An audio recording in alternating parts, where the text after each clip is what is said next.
As I've stated many times before, I tend to immediately have an interest in anything you tell me has a roguelike element. At this point, in my mind, that opens the door to an experience that can be both familiar and surprising, with the promise that while each run may have shared elements that they can still feel distinctive and fulfilling to tackle again and again. Of course, not everything works out that way, and you can get titles like Forrader Hero.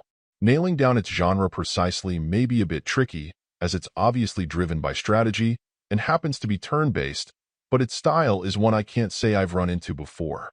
You'll play by pretty carefully moving forward, never able to go back, picking up buffs, hoping to avoid traps, and fighting a variety of enemies. As you go, you'll acquire new skills periodically in a roguelike fashion, picking your perk, which can be new skills, passive enhancements, or upgrades. You'll need to choose wisely, also being mindful of your character's class and how best to complement it, because if you aren't careful and hit a bad run of moves, you'll find your armor and health can be depleted quickly, bringing your run to an end. While it has strengths, it's also absolutely a bit hamstrung by some serious weaknesses as well.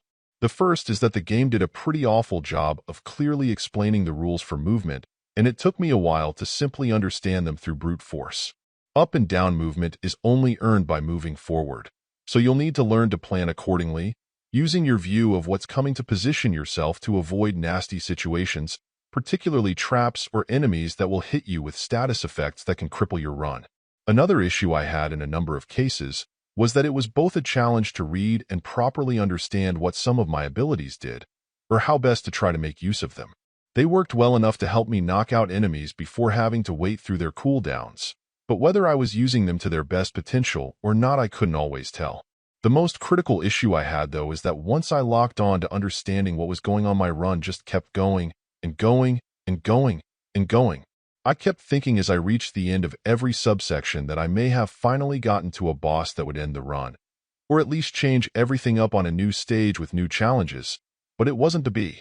Pacing and hitting the player's satisfaction button are crucial to a game continuing to pull you back, but in this area, Forrader Hero struggled for me. Sure, the promise of trying new classes is at least of some interest, but once you're on top of the general system for success, the act of playing simply feels more like a grind rather than a worthy and engaging challenge. Overall, my final score for the game ended up being a 6.6. And if you're interested in picking it up, it's currently available on the Switch eShop for $4.99. Thank you for taking the time to listen to this review. And if you'd like more information or ideas of indie games worth checking out on Switch, be sure to click on the link provided in the description.